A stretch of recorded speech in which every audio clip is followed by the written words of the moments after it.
네, 최근 이 세종시에서 한 어린이집 교사가 학부모로부터 대변이 묻은 기저귀로 얼굴을 맞는 일이 벌어져 지금 논란입니다. 네, 관련 내용 장윤미 변호사, 차승민 변호사와 함께 자세히 짚어보도록 하겠습니다. 안녕하십니까? 안녕하세요. 네, 반갑습니다. 자, 어린이집 교사의 사진 공개가 돼서 논란인데요. 시청자 여러분 함께 좀 보시죠. 이 얼굴 반쪽이 대변으로 범벅이 돼 있는 지금 화면 나옵니다. 네. 정말 말로 할 수 없는 이런 모습입니다. 야, 변호사님 어쩌다 이런 일이 있는 겁니까? 그렇습니다. 예. 이 학부모가 이 아이가 이 목을 다쳤다 어린이집에서 생활을 하다가 이런 점 등 그리고 우리 아이만 골방에서 낮잠을 재웠다 뭐 등등으로 분노한 상황이었다고는 하는데요. 네네. 이런 부분에 대해서 이 원활을 지도하는 선생님이 아이가 치료받고 있다는 병원으로 찾아간 겁니다. 네. 그래서 사과를 하고 이제 고개를 숙이고 하는 그 와중에 화장실에 같이 한 공간에 있게 됐는데 갑자기 종이 봉투에서 이 이른바 이 똥기저귀를 꺼내서는 이걸로 얼굴을 가격을 한 거죠. 예. 그렇기 때문에 이 배변이 얼굴에 상당히 많이 묻은 모습 지금 사진으로도 보실 수가 있는데요. 네. 그러다가 사과를 하러 갔다가 이런 봉변을 당했기 때문에 이 선생님도 상해죄로 어쨌든 고소를 진행을 한 상황이고요.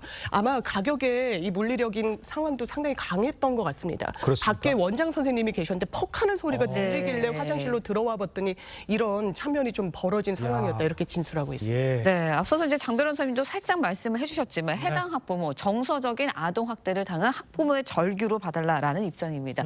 그래도 이제 절규를 저런 식으로 풀어도 되나라는 생각이 그러게요. 들거든요. 어떻습니까?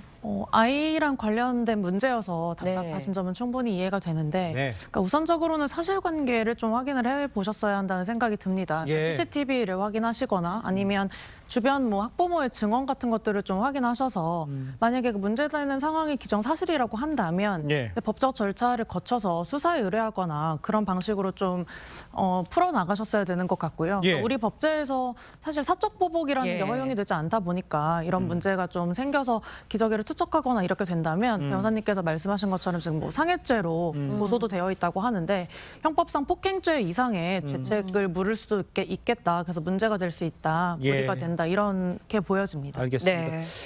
근데 지금 뭐 맞은 것도 문제지만 그 정신적으로 뭐 모욕감, 트라우마 이런 것들인데 이런 것들은 어떻게 좀 보상을 받나요? 어떻게 됩니까? 일단 피해 교사의 남편 말에 따르면 이게 상당히 좀 충격적인 일이잖아요. 그러니까요. 그리고 아이의 학부모에게 선생님이 당한 일이다 보니까 정서적 불안, 공황장애, 우울증 이런 등의 증상이 나타나서 우울증 치료 중이라고 하는데요. 네. 상해죄로 고소가 돼서 유죄가 인정되더라도 상해라는 그 행위는 그 양상이 상당히 다양할 수밖에 없습니다. 네. 그렇기 때문에 이런 부분은 특히 배변을 얼굴에 직접적으로 공격을 하고 거기에 대해서 사과하지 않고 오히려 본인이 억울하다고 하는 사정 등등은 당연하지만 전부 다 양형에 반영될 수밖에 없습니다. 그렇군요. 네, 이 교사의 예. 남편이 이제 국민동의청원에 글을 올리면서 이 논란이 되게 생각인데 이제 아내가 올해 초부터 학부모에게 갑질을 당해왔다는 거예요. 구체적으로 어떤 갑질을 당해왔다는 건가요? 그 청원을 올린 내용을 이제 네. 보면은 전반적인 거는 이제 어린이집 교사에 대한 인권 보호를 요구하는 그런 취지입니다. 이제 네. 어린이집 교사 같은 경우는 사실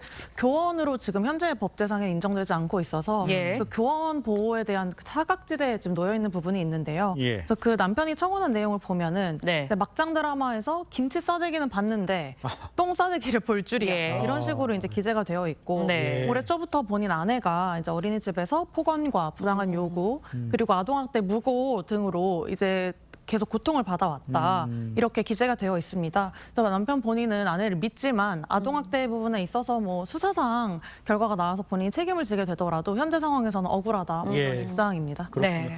야, 근데 이 학부모가 자녀의 치료비를 위해서 100만 원을 또 현금도 요구했어요? 그렇습니다.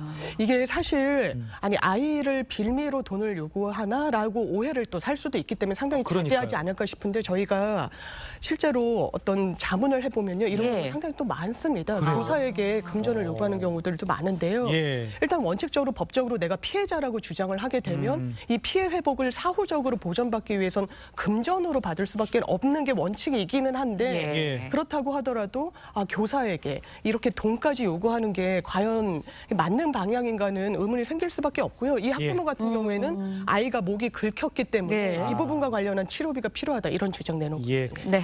교권이 추락한 현장을 저희가 계속 전해드려서 참 마음이 편치가 않습니다. 일단 두 분 말씀 여기까지 듣겠습니다. 고맙습니다. 고맙습니다. 감사합니다.